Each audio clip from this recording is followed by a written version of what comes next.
stream reconnects, has to make sure that I have Uh-huh. no audio, because that's useful for some reason for somebody who's trying to do a live streaming. Don't know why OBS does that. That's a cool trick. So this is the thing that's like connected to your levels, right? Like what stuff can you do around what? So if you're if you're ever wondering, not always, if you're ever wondering, like what kind of content can I do and how strong do I need to be for that roughly? There's always like Uh-huh. some ballpark stuff here. So like, oh, you did normal Debian, normal Lotus. You could usually start doing that around 225, like in parties, right? Depending on how Uh-huh. quickly you're going, of course, right? Your level might not be as predictive.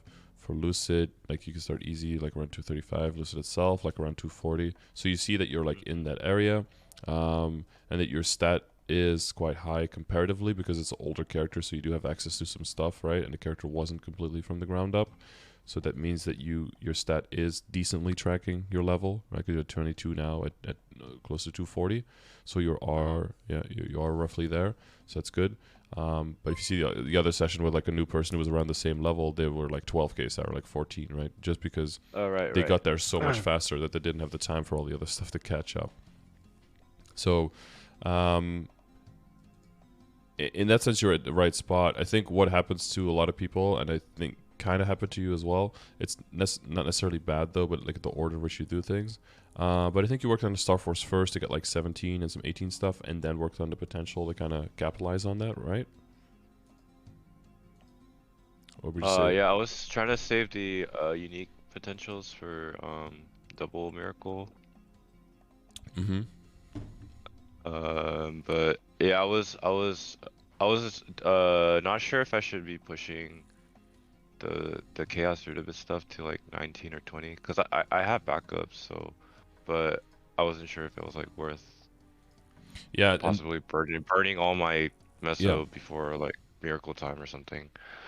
yeah. Miracle Time. So the further you go, early on in the game, like Miracle Time, double chance to tier up is really really good, because the tiering up to legendary is one of the bigger expenses that you have. This is specifically true in the case where you are trying to get your weapon secondary and emblem to legendary, and when you're starting to work on drop and meso gear, right? It's just a really Mm-hmm. big investment that you're making early on in your character that you basically need Mm-hmm.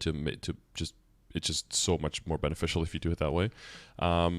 And in that stage, having an MMT is really important. The further you go and the higher pressure you put on the type of potential you get once you get to legendary, the less valuable the MMT in itself gets because wow, you're saving like 400 or 500 mil per item.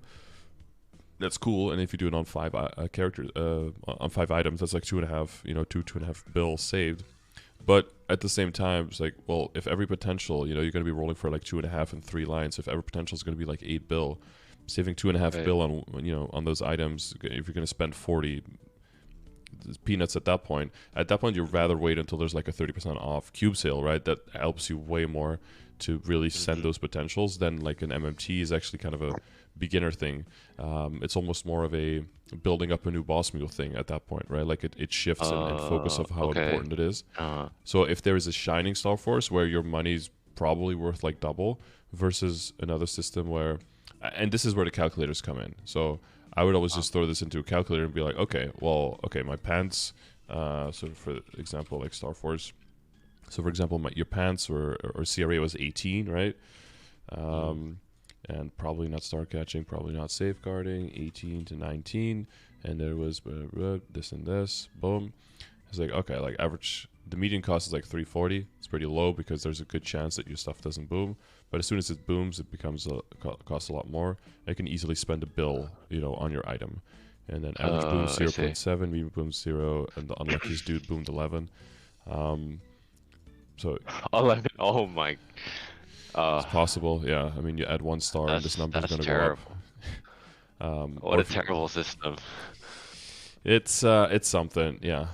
If we're gonna go 20, and then this is just I think an easy way of just gauging on like is this reasonable to me? Like, do I want to risk this or is this just like bonkers? So if you have like 2 bill left, Mm, you could yeah. definitely you could and you have some backups, at least like 3 or 4. It's pretty safe to say like that would have definitely like 95% chance within 3 booms. So that's a safe upgrade for one item. But if you're sitting on like a bill and a half and you have like 2 backups, I wouldn't do it. That's just Okay, I see. that feels, for me, that's where I draw the line, too risky. So I'm never going to say like you can't do it or you should or you shouldn't do it, but like look at the numbers and then decide for yourself, because whatever decision you make based on the numbers, that's just on you, right? But as long as you have the right information, then I'm cool with you making that decision for yourself. So I would advise, like from my perspective, I'm pretty risk aversive, so I wouldn't really, I would be on the side of caution most of the time. And some people are just riskier, you know, and then those are the people who get the 22s first, and those are also the people who quit because they boomed all their shit. Like that's more volatile in my experience, and I'm more, you know, neutral baseline. Yes. The duality of man. Yeah, exactly. Boom or no boom. Yeah. Those people who 22 are trace, they do get more 22s, but they also get more traces. They just get more of both. And I'm okay with not having those 22s because I know that you can play the entire game with just 21s. You can do Black Mage. Like you don't. 22s is just a huge bait to get people who want to be just a little bit stronger to play twice as much, basically.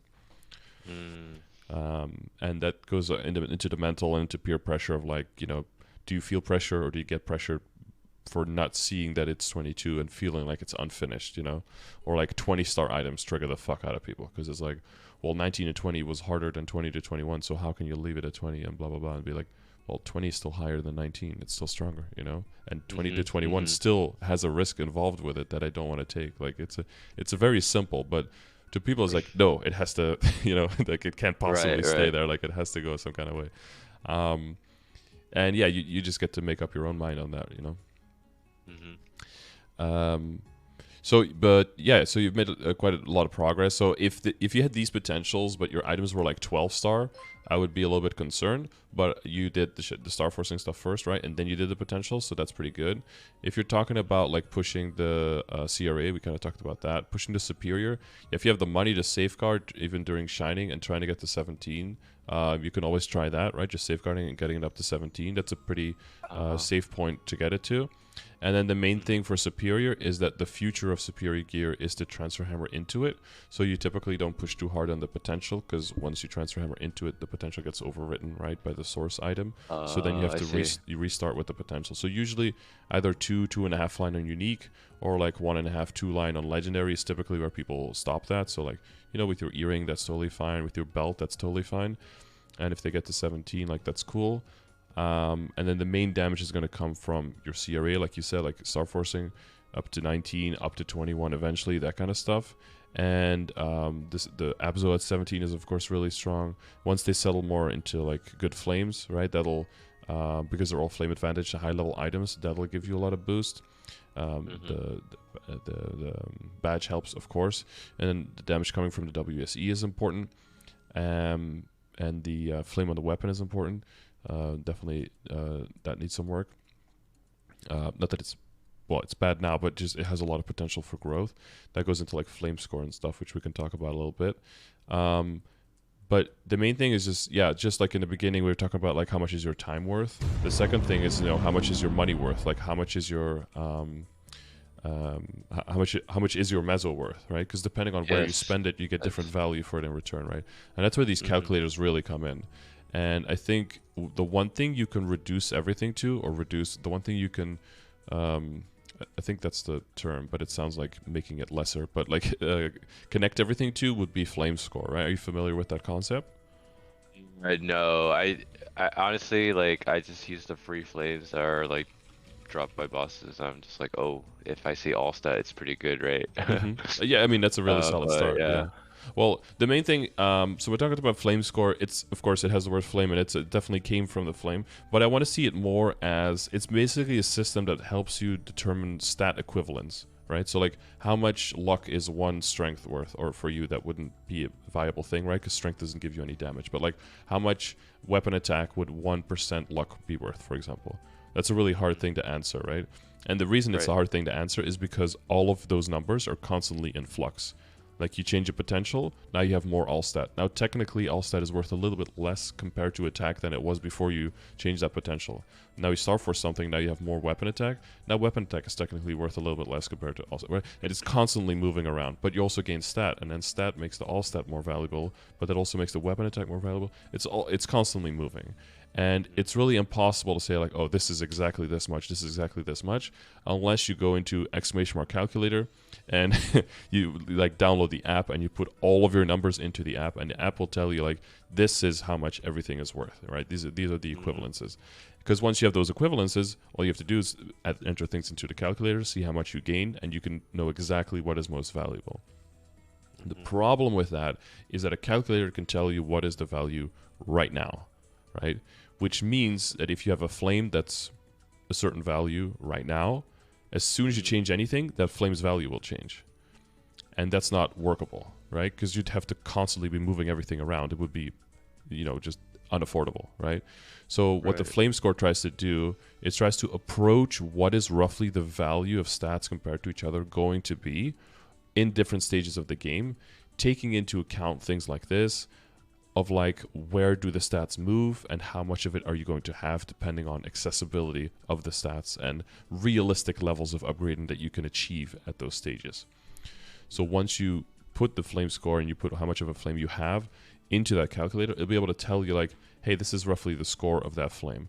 And that what that score means is basically this is the equivalent of base stat that you would have, right? Like if this was 110 luck, if it's 110 flame score, like 110 luck would be the same thing, even if it's like, I don't know, like off the top of my head, maybe like 20 luck and 6 weapon attack and 6 all stat and 80 dex or something, right? Maybe that would be around the same thing, even though it doesn't look it, right? That way you can kind of get the peace of mind of like, eventually this will be the same, which means that you can have peace of mind that you don't have to constantly reflame it just because you see another item and it says like range plus 5,000 and be like, oh, that's more range.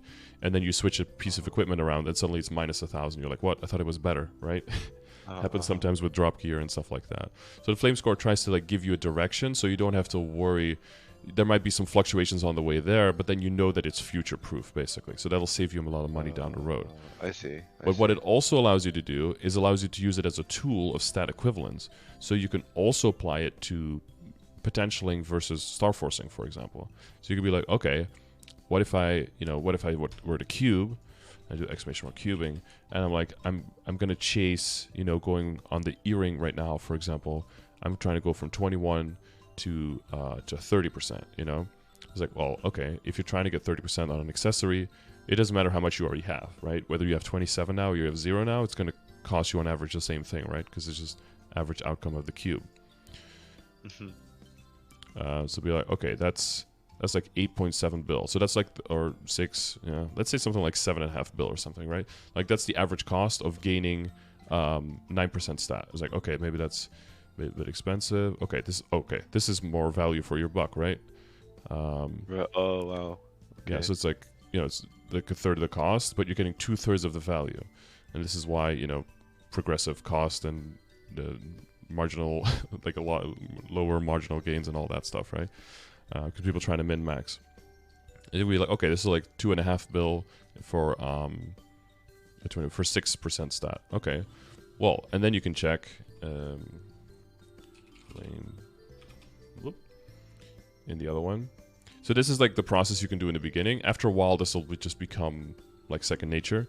You'll be able to tell this way more intuitively. And if you don't, with a big event, because the numbers all changed, you just throw it into the calculator, be like, am I roughly, am I kind of getting this right? Is my intuition right here? Maybe it isn't. You can adjust it a little bit. So all stat, that's like close to it, right? It would be an all stat line, right? You go from 21 to 27. So that's around 54 flame score gained, spending about 2.5 bill. This would be the length of the process. Be like, okay, instead, if I would go for more Star Force, so you like going from 16 to 17, right? During this event, that costs this much on average. Sorry, I have to click safeguarding. That's an important thing here. Yeah. So you see, if you have 2 bill left, that's still very, very affordable, right? If you're doing that on your how many superior items did you have that you could do that on? 3. 3, yeah. Yeah.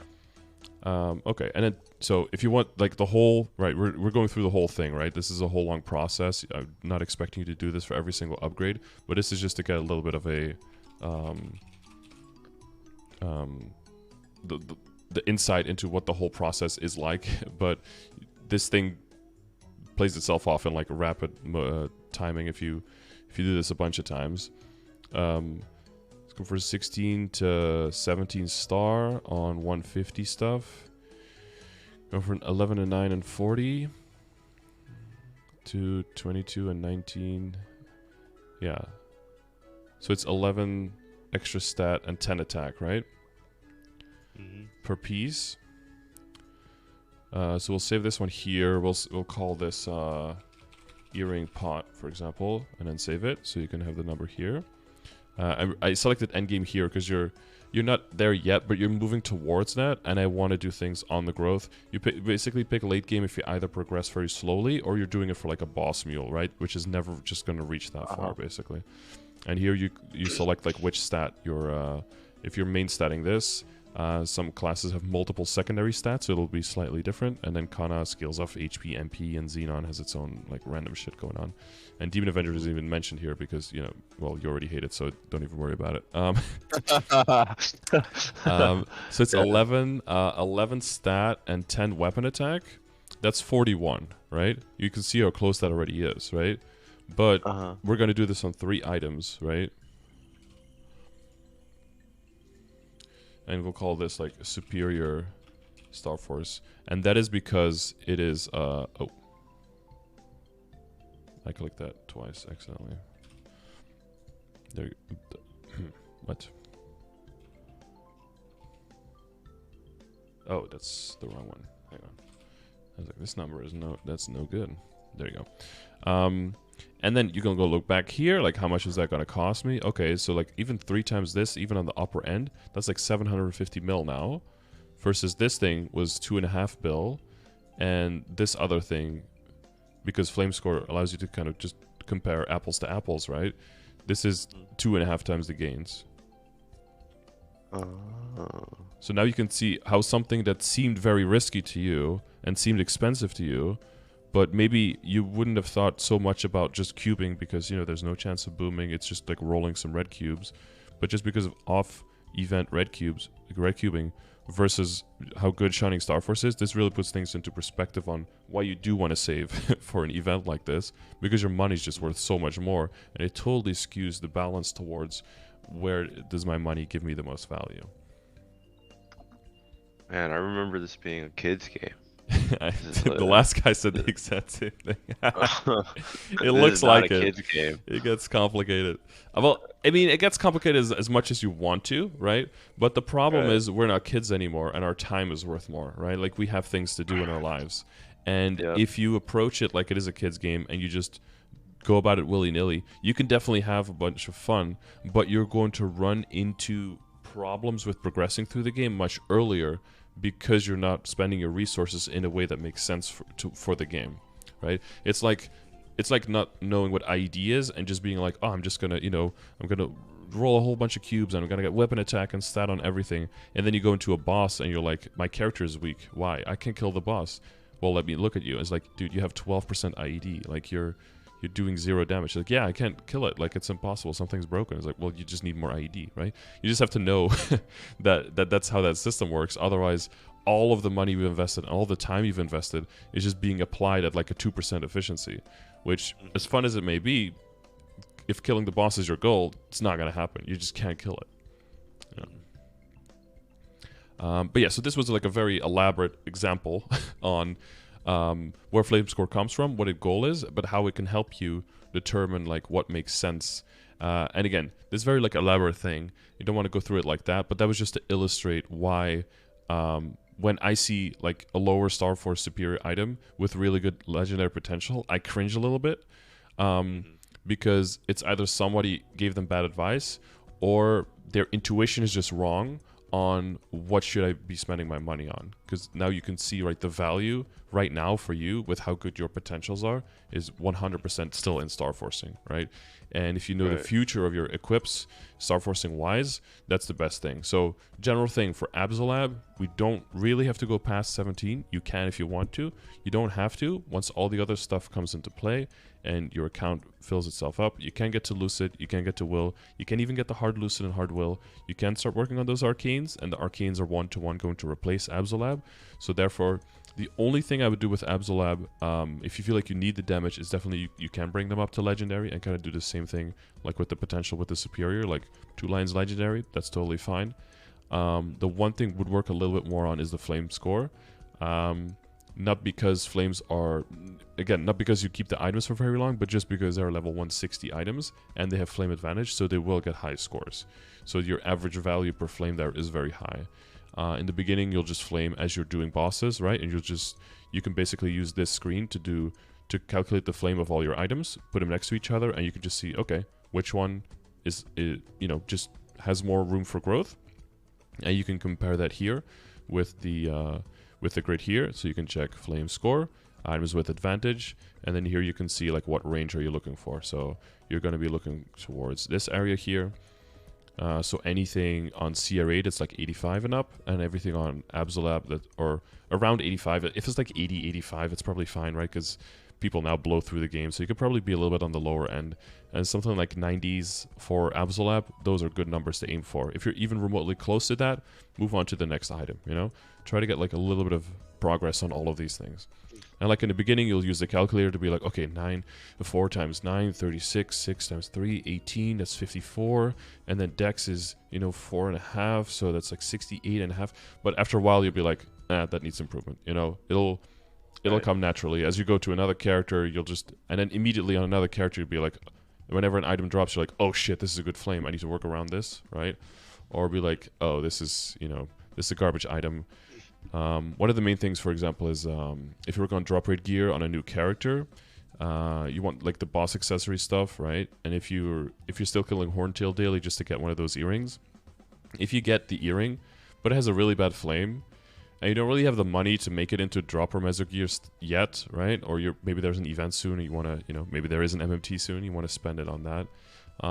Maybe not invest in the earring yet just because you have it. Maybe keep killing Horntail every day, because maybe the second one or third one drops with like a really good flame, and that would be a lot of value that you would otherwise have to flame for, versus just starting off with a better item, right?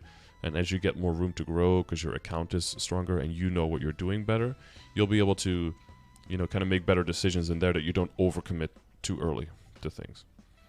I see. So do you usually just use the red flames from the store to roll like decent flames, or? Yeah, for me, usually it's like a slow process just through weeklies, and especially once you start building up more characters that can do weeklies, then that process slowly speeds up. Of course, the drop rate from flames from bosses now is very low, so what will happen most of the time is I will probably use event store flames. So, okay, I see. Like Ignition now and the Clover ones, possibly, depending on how well that goes. I'll try to use those. And yeah, power in numbers probably on the powerfuls, because there's so much room for progress for you for these things, is probably better than to go for those Eternals. Eternals are only a little bit better, but they're like on average 3 to 1 like in value, but that's like the higher you go, right? If you're aiming for like 150 flame score or something, then an Eternal is going to be worth like 3 to 4 powerfuls. But if you're going for like 80 or 90, the difference isn't that big. So then you're kind of paying a premium on an Eternal for not really getting that value, right?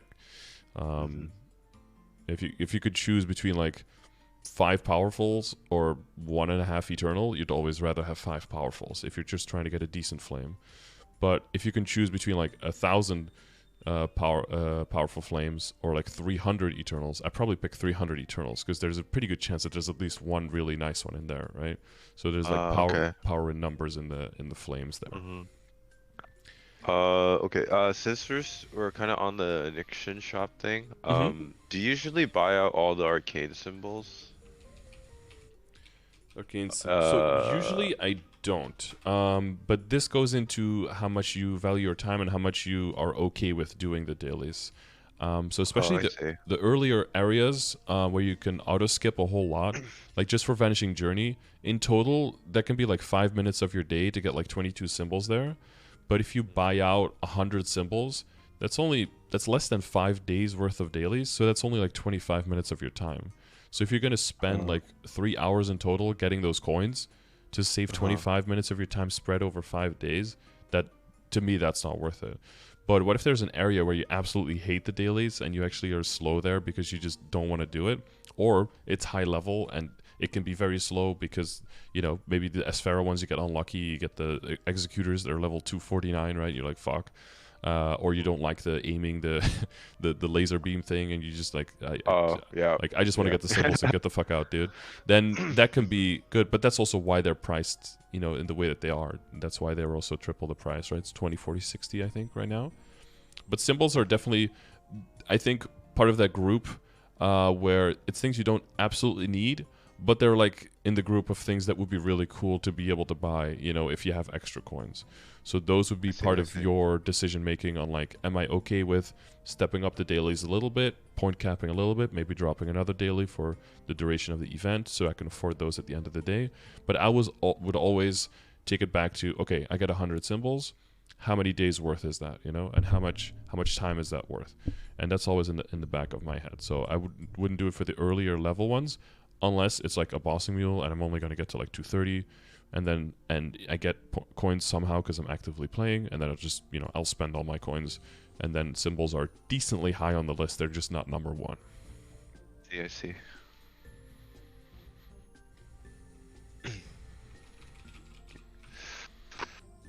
So are there systems in the game where you do feel like, oh yeah, you talked about transposing, right? Let's make sure we mention that. So transposing typically comes in, I would say, once because do you have drop rate gear or do you only have damage gear? I have one ring that has 20% drop. Mm-hmm. And you have some meso pieces here, right? Some Chaos Ring and Eternal. Yeah. Because I think you kind of skip that part, and you can, but the longer you skip that part, the more time you go without having increased your base income, basically. So it's just the earlier you do it, the faster those things earn themselves back. It's an investment that earns itself back. So if you have extra accessories, you definitely look into getting what's called like a complete drop set, or what people say. So that's explained on exclamation mark drop rate, but basically because you can have 9 accessories with these lines, it's usually advised to have and meso stack up to 100% from equips.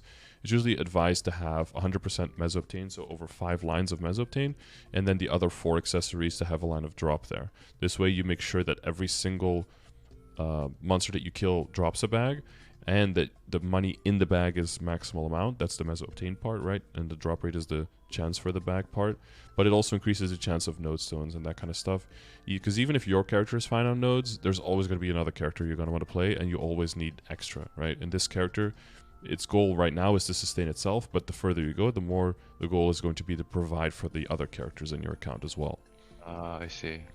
So for that, I know I have familiar, like the really old like spider familiar that gave like meso and drop rate. I have like 3 of those. Yeah, that's this. Hang on, let me see. Does that count towards the cap of like drop rate and stuff?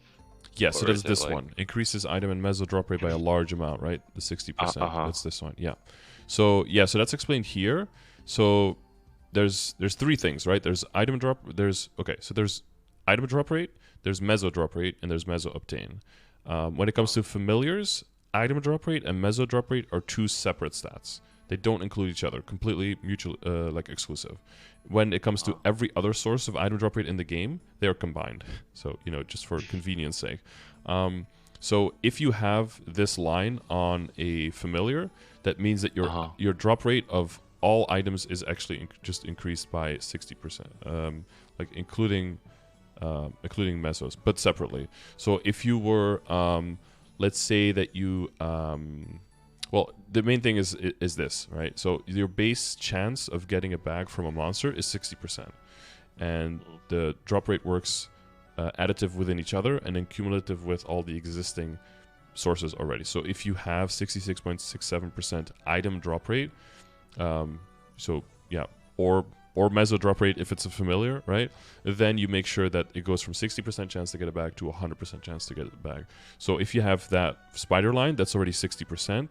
So if you add something like Decent Holy Symbol or anything in your inner ability that gives item drop rate, then you have enough drop rate and you will always get it back from every monster. So stacking more meso drop rate past that point doesn't do anything. But stacking more item drop rate past that point would. Because your drop rate can go even higher, right? You can go up to like 400. I think we were talking about it yesterday. I think theoretically you can go up to like 460% if you have literally every source possible. Which is very difficult because you have to cut like a Demon Slayer to debuff things, and you have to have a Beast Tamer buffing you. But just theoretical max. So this goes into like, how does that work? Where do you get it from?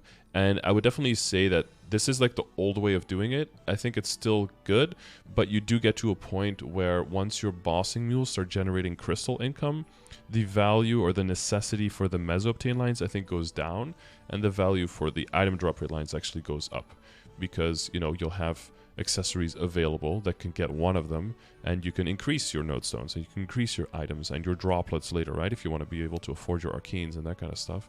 And your meso obtain is not going to be as important anymore because of totems being gone, and the amount of monsters that you kill is going down, so the time to earn those pieces back is going to increase. And you'd rather make that money in the lower amount of time from boss crystals, because those are not affected by drop rate or by meso obtain, right? Those are just straight up drops and just hard cash. So once your bossing mules start rolling, that will take care of the meso income, and you can get more of the item income from your main character and whoever is training. I see. Yeah, so the familiar is still very useful. There is a better one that people eventually chase, and this, if you check the familiar command, it'll go into that on like how you can rank up your familiars and how you want to do that in a smart way.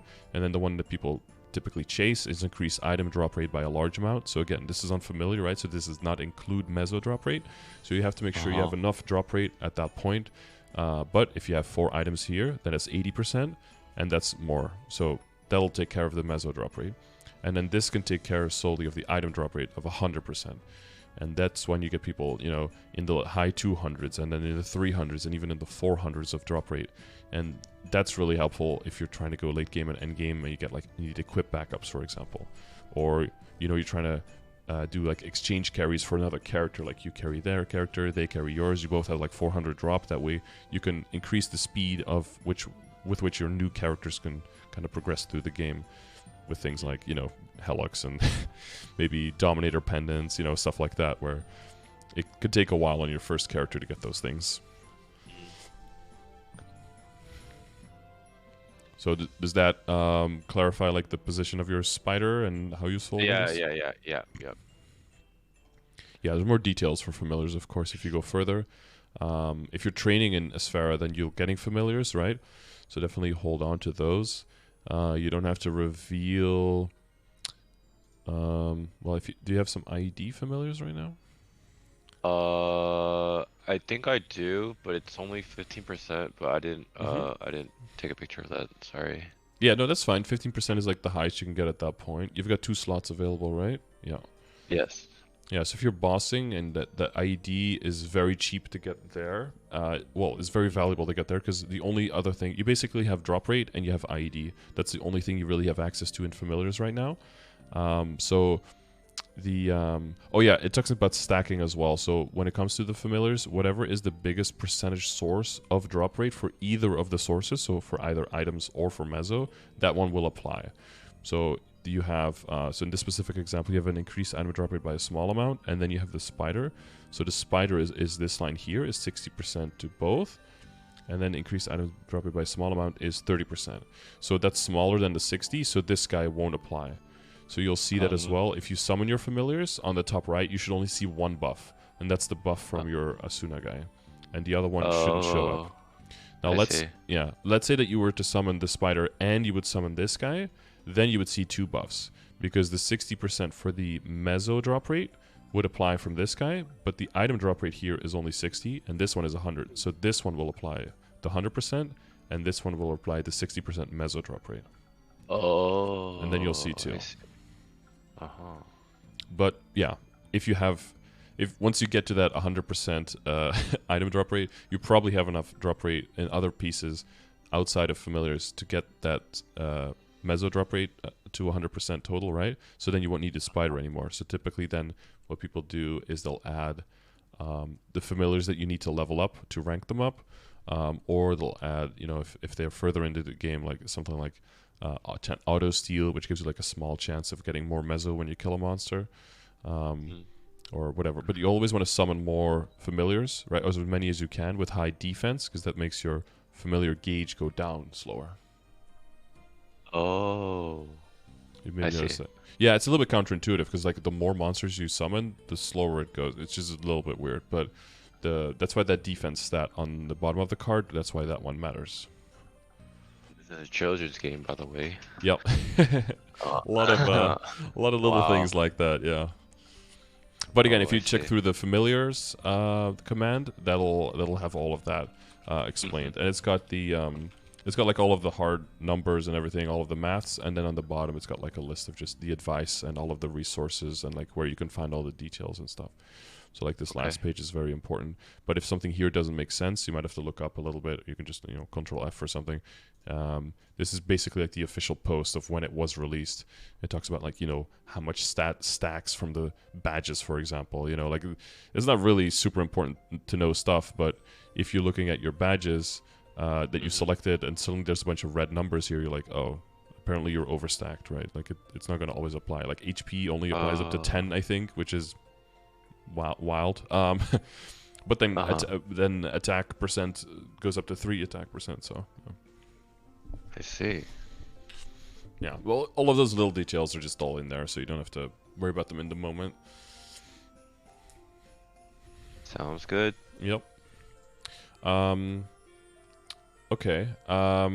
One other blob of info that basically goes into a whole lot of things, you can extrapolate that knowledge for many things, is basically just like the priority of stats and like how important certain stats are. And this basically helps you with selecting your link skills, with attributing your hyperstats, and how you fill up your Legion grid. Because you've noticed probably already there's a lot of similar stats in all of these, right? Yeah.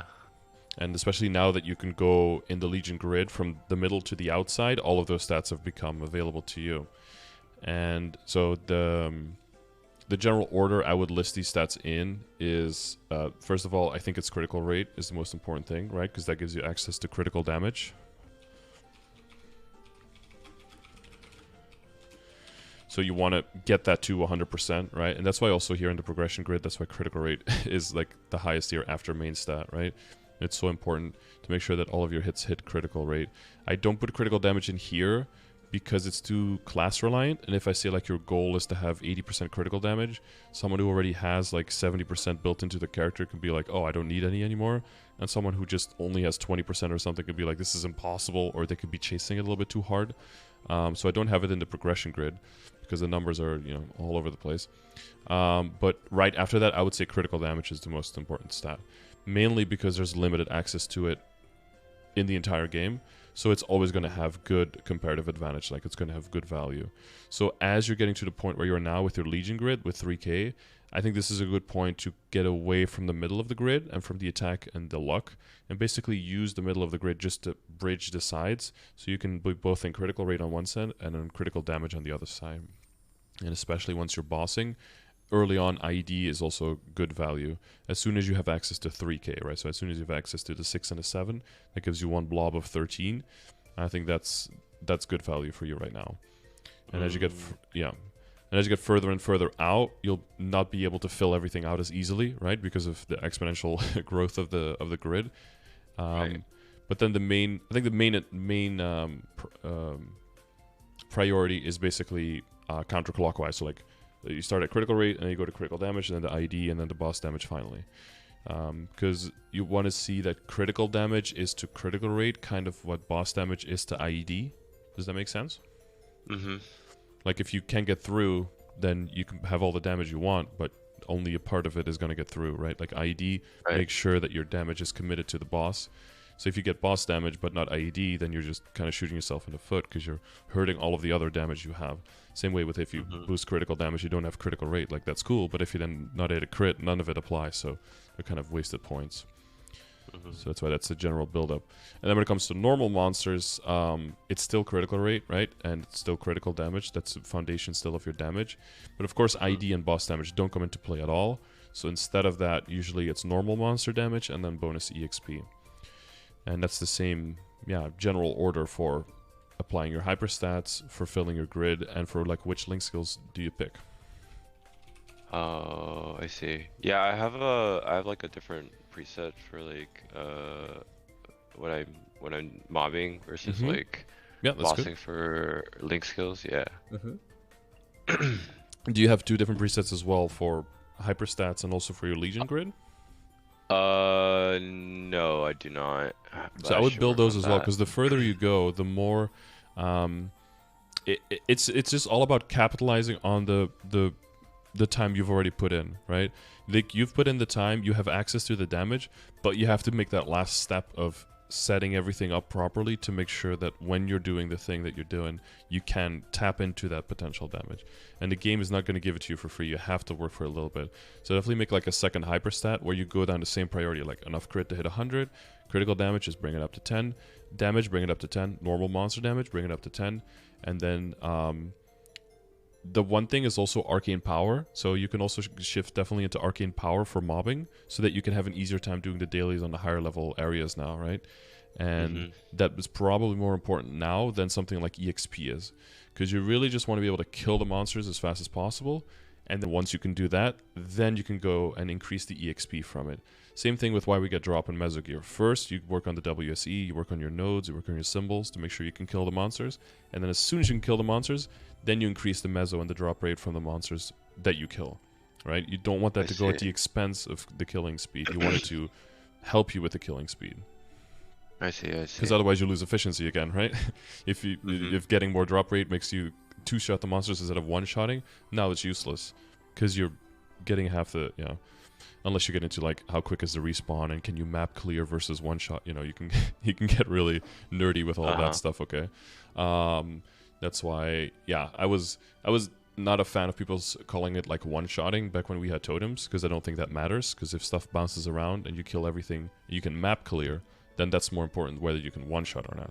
But of course now that totems are gone, one-shotting is more important because you're going to be flying through the map, and you want to make sure that you don't have to go like a second pass to to kill everything, because you're already, on the other side of the map, because you want to get ready for the next monster respawn. So now one-shotting becomes more important as a concept again.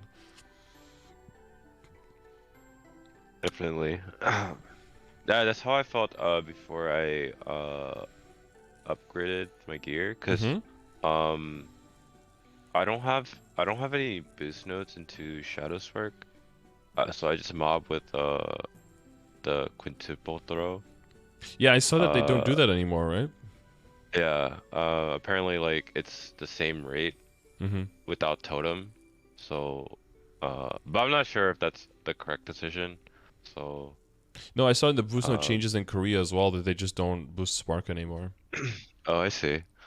Yeah, I was just in like the Nightwalker Discord or something, and they're like, "Oh, you don't have to level it anymore, but it's like preference of what you want to mob with." But yeah, Shadow Spark seems way too clunky for me. I just like. Yeah, if it doesn't like float your boat, then you don't have to. And the main thing is also like if you're boosting fewer boost nodes, that gives you more access to more skill nodes, right? So for bossing, you get to jump on faster, and then for mobbing, you get to introduce extra just decent skills earlier that increase your baseline damage, like decent combat orders, decent Von Blessing, that kind of stuff.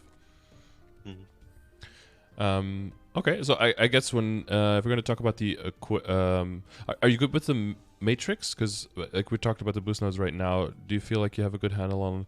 You already got the character building in there, nice, yeah. Is there anything there that you had any questions about on like priorities or? Yeah. So so I have like the experience nodes, the green ones. I have like 15 of them, I think. What do you prioritize for leveling? Because I read that like people use that for like the will skill, which I have now, but I'm not sure if that's like a if I should be like leveling my holy symbol or something for like faster EXP or Yeah, uh I'm not a big fan of the will skill. It's like the only way to level the will skill is with EXP nodes or other will skills that you can only get like once a week per character. So it's gonna level mhm. slowly, but just because it levels slowly doesn't mean it has to be a priority for something so valuable. Because it does a lot of damage. It's a good skill and it does more damage, but you're mainly Mhm. going to be using it right now for mobbing, and even in mobbing, it can one shot very quickly. It doesn't really need to be boosted for that. And I think, like you said, like throwing it on decent holy symbol to get more EXP and drop rate, I think is the play. Maybe not necessarily maxing the whole thing out immediately, but at least getting it up to like level, like 14, 15 or something is usually a pretty good play. There's a lot of good value up until that point. Um, I see. Besides decent holy symbol, you always want to look towards skill nodes that you have. Like you don't want to use it on boost nodes, right? You want to use it on skill nodes. And Uh-huh, you want uh-huh. to, typically you want to look at skill nodes that increase in scaling in either uptime or scaling in damage. Um, and I think your Dark Servant, I believe, is it Greater Dark Servant that I think Yeah. goes up and up Yep. or goes down in cooldown or something? Uh, Oh, I don't know why I'm typing this in another screen. We're doing a session here. I believe the cooldown or the uptime, one of the two. Yeah, uptime goes up. Yeah, so it starts at 31 seconds or 30 seconds, and it goes up to all the way up to 45-second uptime. So that's plus 50% uptime, right? And at the same time, mhm. the damage also goes up. So anything where you can like have compounding upgrades like that with the same kind of value, you could definitely check the Nightwalker Discord, to see, make sure I'm not Yeah. talking out of my ass. But I'm pretty sure they would Uh-huh. have that as like a high thing as well. And the second thing is if you're burst heavy, anything that gives you significantly more burst. So I don't know how important the last resort is going to be. It might be quite important as well, because then while you're bursting, it increases the damage of all of your skills, right? So that Yeah. would have like priority over boosting an individual skill, because this one will just hit more markers. I'm pretty sure the Mhm. spear also does a lot of damage, but I don't know if if you could check like Nightwalker skills.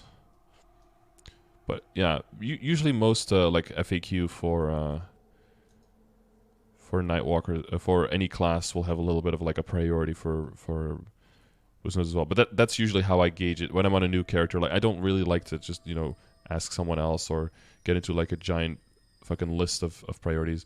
Like I will look at last resort and see how much that scales. Like if the final damage only goes up to like 3% or something, like with like mana overload for example, then that's not a priority for me. It's a priority for me to have it, but not to level it, right? So you I see see. you Yeah. see here for last resort, final damage plus 30 seconds, cooldown 90 seconds, and that goes to the cooldown goes down to 75, and the final damage goes up to 36. Yeah, so you're not as much doing this for the final damage, but more for the higher uptime. So if you have skill and passive effect is a weapon attack, that's nice as well. So if you have skills that you're using quite often, and that as a thief requires you to lower this cooldown, then this will probably be a pretty high priority as well. And the other one I think is Shadow Spear, because that's just such a strong skill as well. Yeah, cooldown goes down on this as well when you level it. Not an insane amount, but it goes from 192 to 177. So that doesn't go down as much. So if I had to guess, it would be like a decent amount in decent holy symbol, then probably your Gated Dark Servant, and then either last resort if you're just needing that extra burst, like you want to help your normal Lucid party, for example, right? You want to make sure that during those bursts you're putting out that damage, and then when you're trying to like min max for solo bossing, make sure that all of your skills are more synchronized together, so you can you're not like sitting there just waiting for skills to come off cooldown. Then probably leveling up the spear will help there to bring that up, because it's also longer duration, right? See, it's like 87 seconds. So most Mhm. classes have like maybe one of these skills, but you have you have like three of them that are useful. Yeah, it goes from Mhm. 58 duration on 192 cooldown. So the uptime actually goes up a decent amount. So 58 out of 192 is a little bit over 30% uptime. And it goes to 87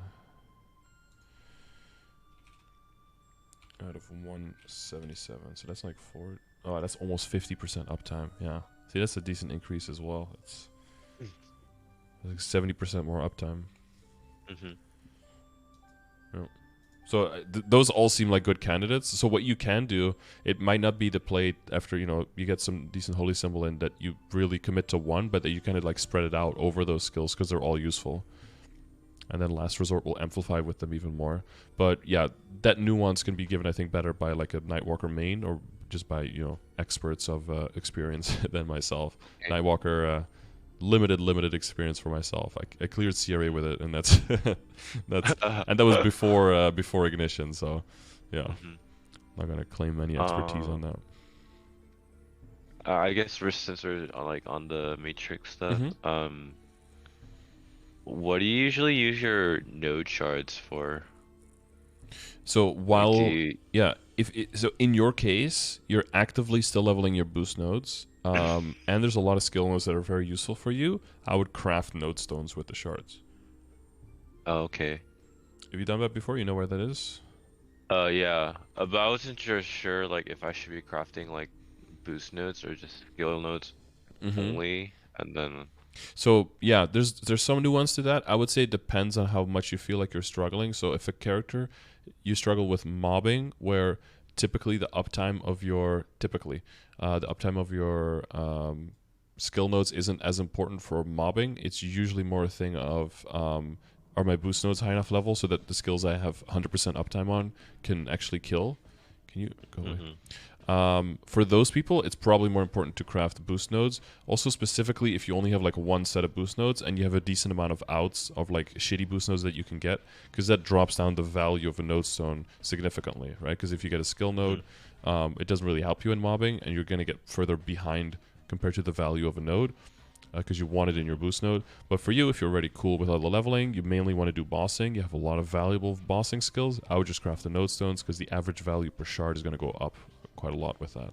And then, if you do get a lot of shitty ones, you can just extract them again, make node stones again, and just like run it through the mill like 4 or 5 times until you're just crafting like 2 at a time, and then you could be like, okay, this is a waste of time. The average value you get from shards and from node stones there will be high for sure.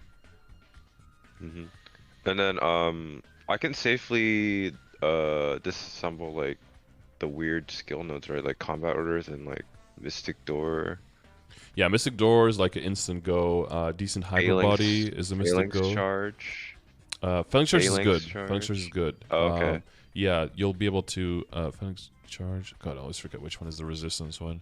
The resistance one is stationary, I think, and I think the Cygnus one walks around, so you can like tap your skill to. It's one of the two. I confuse these two. I should look that up.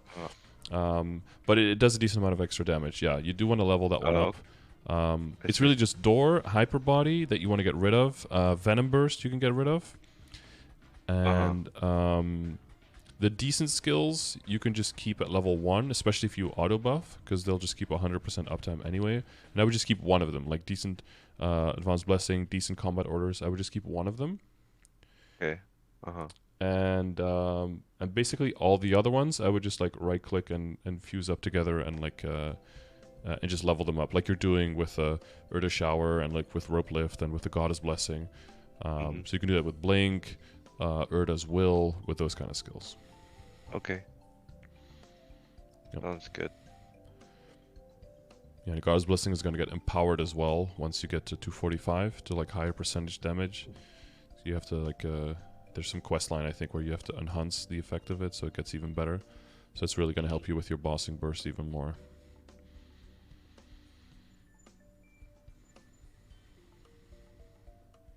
Yeah, sounds good. Okay. Any other questions about the Matrix? That's it, I think. Yeah. I think you have a decent amount of like leftover boost nodes, right? That you're not going to use. Yeah, I have like, cause I think I had some from the hyper burning gift. I have like 50 that are just trash that I can fuse into. Yep. You just make sure that you lock all the useful ones, and then you can just do extract all, right? And you can just save yourself a whole lot of time. You don't have to click everything. Fuse up the good ones, lock them, select all, boom. Give yourself some shards, and get to crafting. You're gonna make quite a few, quite a few node stones. Sounds good. All right. Yeah, so I guess with all of that, we did go over the equips quite a bit. So I would probably, the main thing now is I would definitely try to get the superior stuff to 17, right? For as much as you didn't maybe already do that. The other thing is, I could see through the screen you've got like a bunch of, you got like a lot of backups. I don't know how sentimental the extra Magnus badges are for you, but definitely don't need those. Oh yeah. But you know, you can hold on to them if you want to. Yeah. Because well, the thing with inventory space is that after a while it'll actually get quite troubling to, you know, hold on to everything, because you want to hold on to all the backups, right? Hopefully you get a whole bunch of kind of treasure rings and dominator pendants and maybe superiors that you buy, you know, in case the events come up or in case you boom, or superior backups, God forbid, you know, for the earrings and the belts, and maybe you get some spare belts, you get some spare whatever. Like, you want to keep space for all of that, but you know, you've got plenty of pencilier as well that you can just extract, right? So there's good there's good cleaning up you can do there. But yeah, that would definitely work. Yeah, it would definitely get the superior up to 17, safeguarded. And then I would, like in a short term, and I would start working on drop and meso gear. So look for some accessories that you already have that maybe are already unique or already legendary, that don't really have a function right now, and re-roll those. And then just slowly work your way up. Just 1 line of drop or meso, cool, move on to the next one, and try to get to 5 lines of meso, 4 lines of drop, and then hopefully all of them have like 1 line of luck like these all do. And that's just nice, because if you have 9 pieces, all of them have 9%, that's 81% luck extra. That'll help you make sure that when you're doing your weeklies, you don't have to switch gear all the time. You could just kill them like that, and you can still do it in a reasonable amount of time, you know? The other thing is, definitely in the short term, any kind of event flames or bossing flames you have access to directly want to go into your weapon. Super important, because your weapon gets, even though your weapon base attack is pretty low because, you know, claw, but it's still, compared to other flame scores and compared to other stuff you can get, it's pretty high. So you can use a flame score calculator for that as well. You see it's a 103 base, so you can enter that here, and it's 160, 199 flame advantage item because it's a claw. So the reason, typically we're aiming for that tier 6. You can see that here, weapon flame. You're aiming for like a tier 6, either tier 5 plus, right? Because as you can see for you, even 1 tier lower is 10 weapon attack less, which is, you know, that's a decent amount, but it's not that crazy. And a plus could be like if you get a tier 5 boss damage, for example, or this is a tier 6 boss damage, that's 12% boss damage. Now, if I can choose between 10 weapon attack and 12% boss damage, I would take 12% boss damage. That's kind of an intuitive pick, but that's probably a correct pick. So if you get a tier 5 with like a roll like that, that'd be really good too, but you still want to aim for like a tier 6, because right here again, you with the tier 6 in here, that's 126 flame score. That's the same flame score as getting all of 3 of your superior pieces from 16 to 17. And you can check on the and you can check here on the calculator if you want to, right? You can run down this whole tree, you don't have to. Be like, oh, weapon, level 160 weapon, I'm doing cubing, I'm not doing flaming. Do I not have flaming open? Oh, I don't have flaming open. Because the flame thing also has a cost calculator, so you can see like, does this even make sense to chase this, right? If you see someone's mega flame, you could be like, okay, is this a really good flame or is it just meh? You know? So with reds, you're just aiming for tier 6 plus. You can see like it's average of 23 to 34 flames. That's pretty fucking doable, right? That's like 200, 300 mil. If you want some damage with that, you want like 6% in either damage or boss, you know, any combination there. The value goes up from 1.2 to 1.7. That's still affordable, but that gets already quite a lot more expensive. If you're looking for like a 12%, like a, right, then you can see that number go up really, really quickly. Or if you're like, okay, I want a tier 5 plus with like 8% damage or something, like these things are pretty affordable. So in terms of, and especially because you have access to event flames now, I've definitely tried to get something nice here, because even though you're going towards arcane, this is a really big source of your damage, and it's going to help you dish out that damage that you need to help your party. The thing with the emblem is in a great position. The secondary is kind of like in between stages, right? Some people, what they might do is they might get another secondary and just start rolling on that one to see if they get something really cool there. For you, it's mainly like the ID is really nice now. You have a lot of built-in passive ID, right, with the stacks that you build on the bosses. You know about that, right? But Yeah, I do. so that brings your visual ID higher than what you see. So if you add the two familiars with ID, right? If you keep revealing until you get to 15%, and you have your passive debuff, ID-wise, you're in a good spot. What's going to happen is your Legion is going to grow, your Link skill is going to get better, and you're going to get the superior force set, and then you're going to have too much ID. So then you basically have the green light to reroll this one for full damage or like attack and boss damage combination, basically. Yeah, that's what I'm gonna do, cause I think I need one more run of like Princess Snow for the secondary.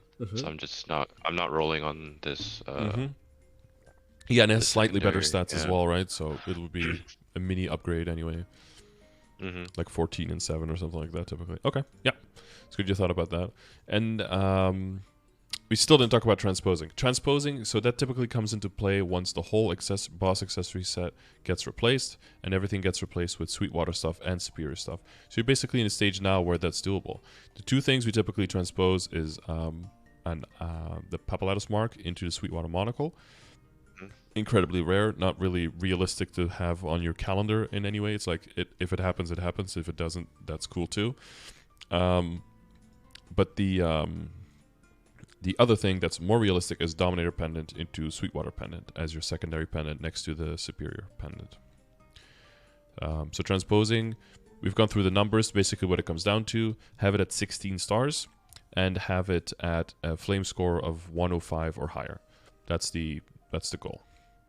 And then you talk to the NPC called Pietreno in Commercy, who's like a little bit on the right side of the map. You get 10 tries a day. Every attempt is 10 dineros. So you can spend up to 100 dineros a day there. And it's like around 3% chance of succeeding. So it's at least like 3 to 4 days on average until you get it transposed. And then what happens is part of the base stats of the Star Force get imprinted onto the item. And in the process, it loses 1 star, just like with Transfer Hammer. But the target item will always be stronger than a non-transposed item, even if it ends up booming and becomes a trace and all of that. Plus, the other cool thing that it does is it takes over the flame score. Whereas with Transfer Hammer, you just take the flame score of the target item. With transposing, it actually takes the flame score with it. And that's why you want 105 or higher. Typically pretty high flame score for an item at that stage. But you want to future-proof it because the item itself, the Sweetwater stuff, is not flame advantage. So the average flame on it will be really bad. So if you transfer the flame over and you would try to reflame it afterwards, you would destroy the flame. You would get like 3 jump or something, and you just completely ruin that flame part. So you don't get to touch. Yeah, you don't get to touch it anymore. So you want to get a really good flame on the front end, so that at the back end you can have a really good item, basically. So you get the flame advantage, and you get the higher level item, and you get the bonus stats from transposing, and you get better backups, and you get higher potential tiers. So because of all of those things combined, and you don't really lose a set bonus, because the boss accessory set was already destroyed anyway, right? So because of all of these things combined, transposing is a really valuable way of getting a really strong singular piece in that slot that can really stand up to the fact that it doesn't have any set to work on. So that's like the very, very, very like last end game stuff that I'm supposed to do, because like once your set is now complete, like with Superior, what's your second pendant? Probably Dominator, no? So what this basically does is you just like you're basically putting steroids on your Dominator, like you're overjuicing it. You're taking it to a higher tier, higher bonus stats, and my DA doesn't have that. My Arc has that. So like my DA has a 21 star that's just a Dominator, because the Dominator comes with percentage HP on it. So that's actually kind of better for me as a DA. Like, and the potential tier doesn't go up either. It stays at 12 and 9. It doesn't go to 13 and 10. So for me, that would be a whole lot of resources wasted. But just to compare, like my DAs is so the base stat is 114 stat and 72 attack, so 114 and 72, and this is the main reason why Star Forcing is so strong, because all of your items become like mini weapons, right? 70 attack on everything. add that up for all your items, and holy shit, that's a lot of damage. what did I say? 114 and 72, right? And then my arc has a transposed one. The flame could be a little bit better on there, so let's be generous with the flame to compare. But this one is transposed and also up to 21. But you see, this one is 149 on the well, no, 100 this is 161 and 83. And that's like the value of the transposing process, plus higher tier potential, so an extra 3% there as well. And then a better flame as well, so the flame goes up to 233 and 4 on this thing. So that's really hard to compete with for like a regular Dominator. So if you have a Dominator that's not like past 16 stars yet, you could definitely start working on that.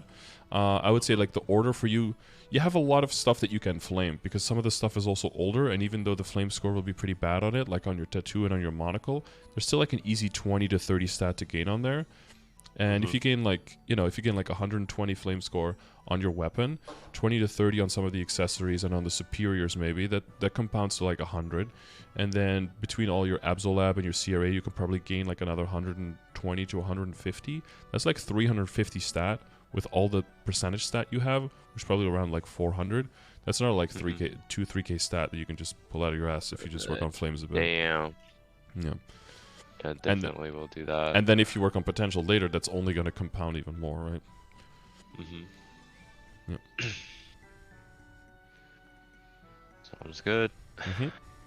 Okay. So are there any equips, anything that you're still wondering about? Because I think we got through most of it.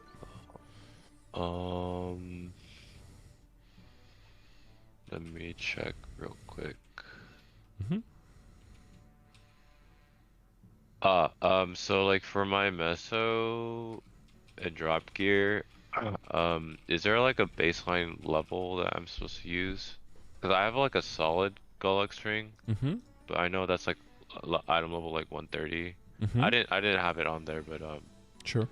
Is there like, am I supposed to be like using like 120 and above, or like 130 and above, or does it like matter? Technically, I think it has to be over level 71, because otherwise, if you roll legendary, you can actually get like 15% meso on drop rate lines, which is kind of garbage. But like anything that's reasonably like accessible to you, the real power of the item like doesn't matter. If it like only goes up to like 12 stars or something, if it's like a Mechanator pendant, that really doesn't matter. No, you want your damage, like your damage, you want to be coming from your WSE, from your symbols, from your nodes, and then from a little bit from everything else combined. But you don't want the damage to come from the accessories. The goal of the accessories is just to give you drop or meso, and that's it.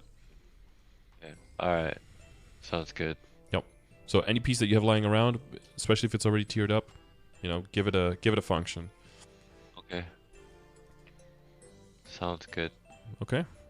Yeah, we already have 64 droplets, so hopefully that weapon comes soon, and those lucid runs hopefully go well. Alright, thank you. I mean, yeah, all of the starting, it can be a little bit rough, and the golems are definitely going to get you a few times. But, I mean, that's what they're there for. They just randomly drop on you and kill you. You just try to get out of the way and walk out of the way as fast as possible. That's all you can do. I guess you have that back step, though. If you can press that one quickly, you can like, get out of the way. Yep. The difficult part is gauging if they're to your left or to your right, because sometimes they'll look to your left but actually be to your right. Yeah, they'll still get you even years into it. But you know, as long as it only happens once or twice, that's what buff freezers are for, right? Yep. You got 10 lives. They so should definitely add buff freezers to like the general store. I hate going to the gas shop. Then you crash half the time. Oh, God. Or just like if you have like 50 bill on your character, but you don't have a buff freezer and you lose all your buffs, it's like, just let me pay like 10 mil, bro. Let me keep my buffs, please. The guild skills going like 57 minutes on cooldown because you forgot to do jump through the hoop of buying one in the cash up. Yeah, I get you. It feels like such a contrived extra hurdle that they put up just to fuck with you. Artificial difficulty. Yeah, definitely. All right. Yeah. Any last things you want to talk about? Any shout outs or anything? I don't know. Who's your guild? Coco? Shout out to my mom. All right. For making you. Good job. All right. That's it, man. Thank you. I learned a lot. Yeah, no worries. Yeah, just double check with the commands if you still feel like you got a little bit more to learn on a certain topic. And, I'm always here Uh-huh. streaming, so feel free to drop by anytime with any questions and we'll help you out. All right. All right. Thank you, man. All right. Good luck, and right. see you around. You too. Bye-bye. All right. Bye. All right, cool. So, yeah, sorry for the fact that it's a two-parter. My internet dropped there halfway through. Usually don't do that. Would have had a recording on my side, but I had to restart the stream because the audio got messed up a little bit, so sorry about that. But, yeah, so if this was informational for you, if you guys picked up some new things, I'm glad. If you want to use any of those resources, freely available in my chat. Usually I point up, but I'm on the other side now. But use the chat, ! And then anything you want information on should pop up right there. The bots will have got you covered. Otherwise, you can use ! Commands. That's also got direct links in that to most of the information, as long as it's not like a wall of text that pops up in the chat, which but like 80% of the commands don't work like that. So you'll have a direct link at any time. You can bookmark that, do whatever you want with that. If you see anything that you think is wrong or you have questions, always free to let me know in the chat. We can talk about it, because maybe you are missing something, or maybe I am missing something, and I need to adjust the command, or I need to read up on something to make sure that my knowledge is up to date, right? So many commands, so many different classes, so many moving things, so many big updates. I can't keep up with everything. Like I do my best, and if you guys do your best as well, then together we can make some great resources for everyone. So yeah, if you want one of these sessions for yourself, make sure you check the description of the video. 3 ways you can do it. They're all mentioned in there. I'll be drawing the winners for November soon. TM, we're already almost half of December. Jesus, time flies. And so, leave a comment with your Discord name if you would like to win one of these sessions. You could be one of the 2 lucky December draws once we are in 2023, which is in 3 weeks already, which is mind-blowing. Other than that, thank you for watching. And I stream every day over at twitch.tv/Scardor, so maybe I'll see you there. If not, I'll just see you in the next video. Thanks for watching, and